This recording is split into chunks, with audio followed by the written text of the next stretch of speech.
Hello and welcome to this video.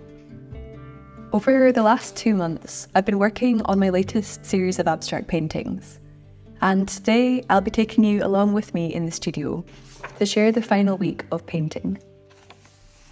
While I work, I'll be doing a voiceover to share some of the reflections I've had on this latest series, what I've learned from these paintings, and maybe where I'm headed next.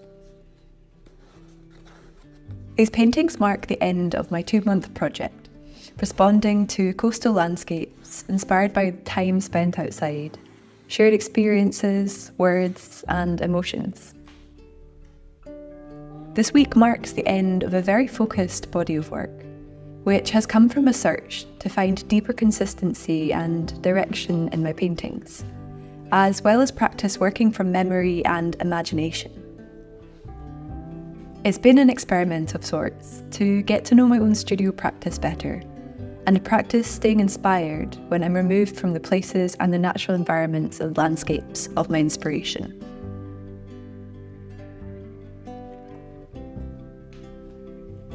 If you're new here, welcome, and if you're returning to my videos, an extra welcome to you.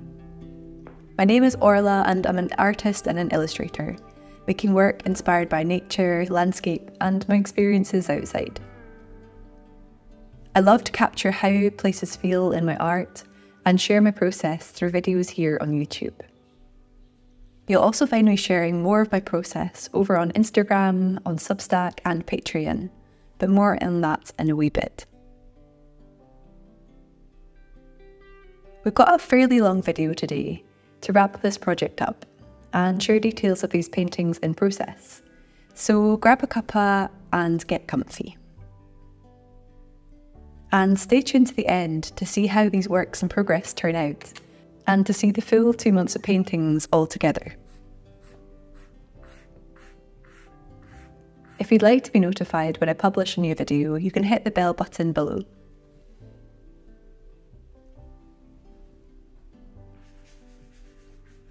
This painting series has a little community element to it, which I've really enjoyed.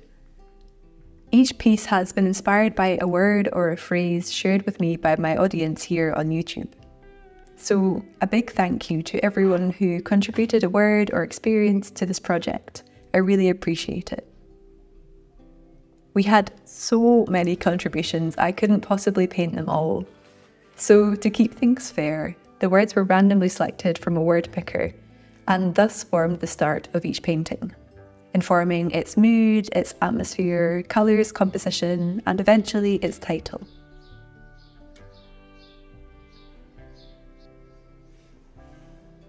Usually, my process begins with a research trip to specific locations.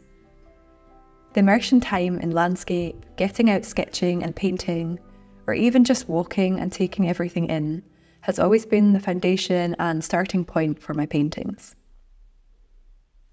Usually, the work is all about my personal reactions to landscapes, capturing a sense of the place and the impact that it has on my own internal emotional world.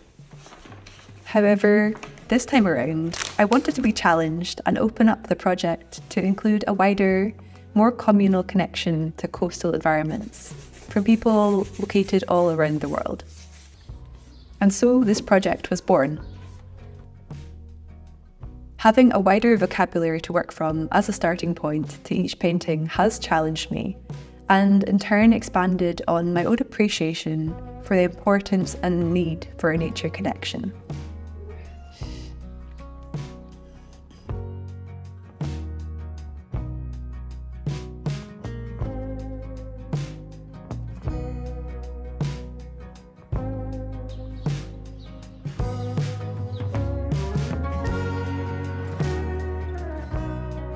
Part of my process, which has remained really important in this project, has been writing out my aims at the start of each studio session. This has been where I gather the titles, decide what I'd like to experiment with, and generally get settled in for the session. I don't plan paintings ahead of time, but this moment to settle in, mind map ideas, it really helps gather my thoughts. It's been especially good because I've had a lot of other work projects to juggle the last few months, and I really needed this grounding at the start to help me get in the zone.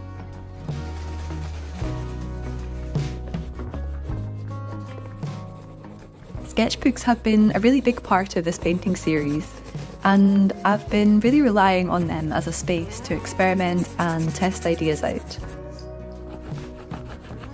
This project has been unusual for me. It's probably the most focused series I've made in terms of cohesiveness. And that's something I've been really wanting to try out.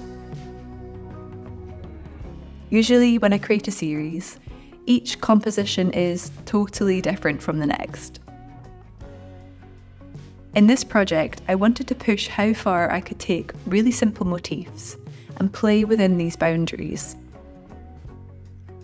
This is definitely fighting against my nature to go much wilder, and that has been what my sketchbooks have been for. It's also been the space to warm up in, and a way to use up excess paint too, laying down the extra colours so I can draw on top of them in the future.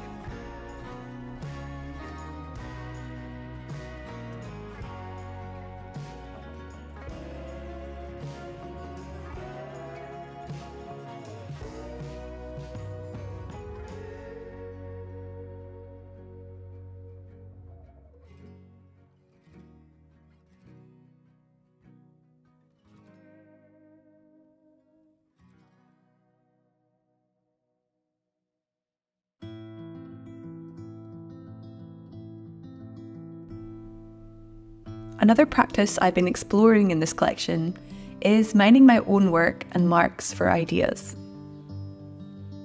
I've been lifting shapes, colours, patterns, textures from my sketchbook pages and from the paintings in this series as I work on them, so that they can inform the next piece and so on. So each painting is a bit of an evolution from the past work. It's not a case of recreating the existing work, but more pushing the language that I'm using into new ways. It has felt very natural to push the marks and textures together, but much less natural to work within such similar compositions in my paintings across the board. And I think I'll be able to reflect on how I've used composition properly once I have more distance from the work.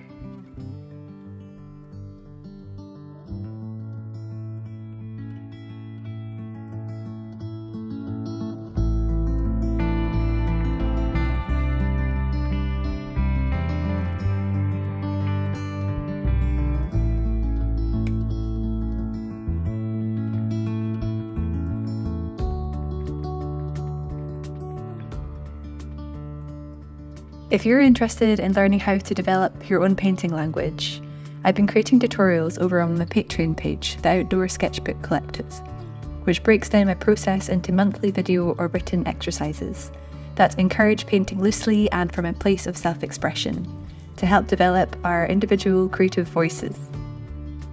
I also share the behind the scenes of my practice in much more depth through blog posts and videos, if that's something that you're interested in.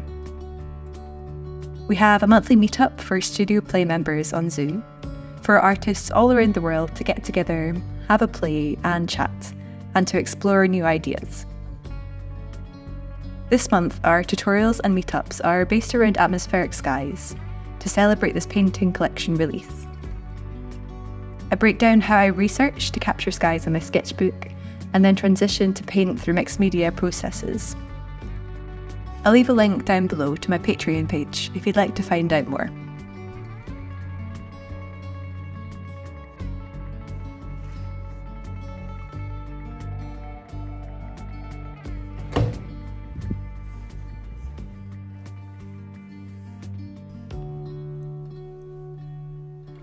I work as both an artist and an illustrator, and across everything I'm making this year, imagination is time and time again a theme I keep on coming back to.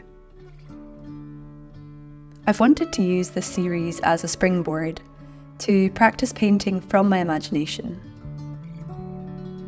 I have years worth of sketchbooks that document the coastal landscapes that I visit, and also wanted to include some of the marks and lines from these research pages within the final paintings. My aim was never to paint specific coastal locations around the world, but instead to reflect the feelings and moods for each word and phrase through my own painting language and in the context of abstracted coastlines. I would love to be able to travel more to coastlines across the globe, but perhaps that is a project for another time.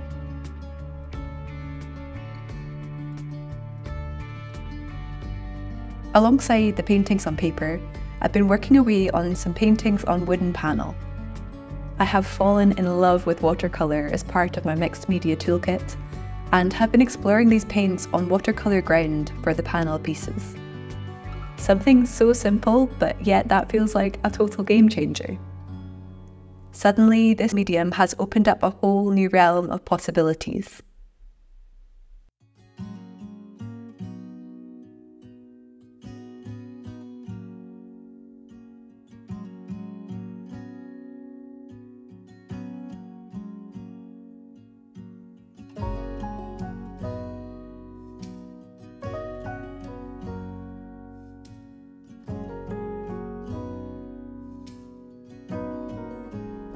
Today I laid down my paintbrushes and now it is time to share the final collection with you. I really could just keep on working on this project forever because there are still so many words to explore. However, I already have about 20 other projects buzzing in my head, ideas sparked by this series. So I think it's probably time to wrap this one up, to take a step back and see all of the paintings together.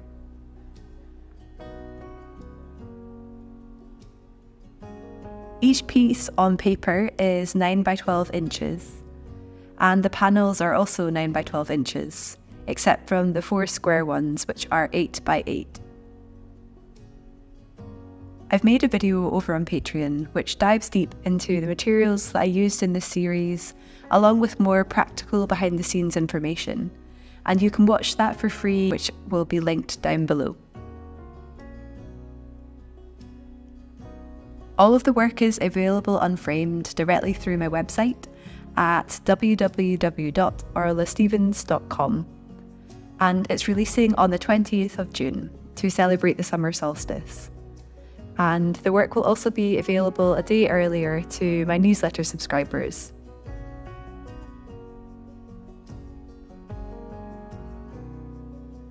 In total, I ended up making 17 works on paper and 8 works on panel. I definitely find working to a smaller collection much harder than painting many. For me, so much of the joy and the actual point of painting comes through the process of making itself. I decided against including these 4 in the final collection release, and it wasn't because I wasn't happy with them. I actually especially love this piece, Hypnotic. It says something so different and I learned a lot from making it. But one of my aims for this painting collection was to practice cohesion, and I wanted to take that through to the refinement stage of the process when I decided what to include. And in this instant, these 4 I didn't feel really fit in with the others. Perhaps I'll release them at another day, but for now they're going to stay where they are.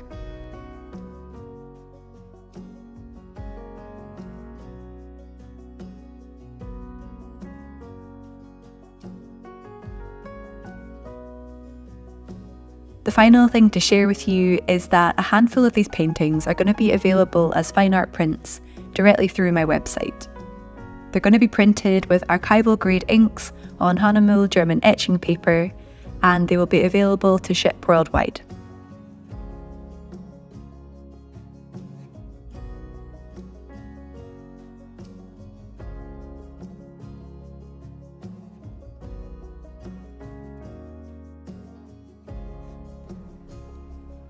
I'd love to wrap up this video with a final big thank you to you all for watching this video right the way to the end, and to my amazing Patreons for supporting my practice and the work that I do.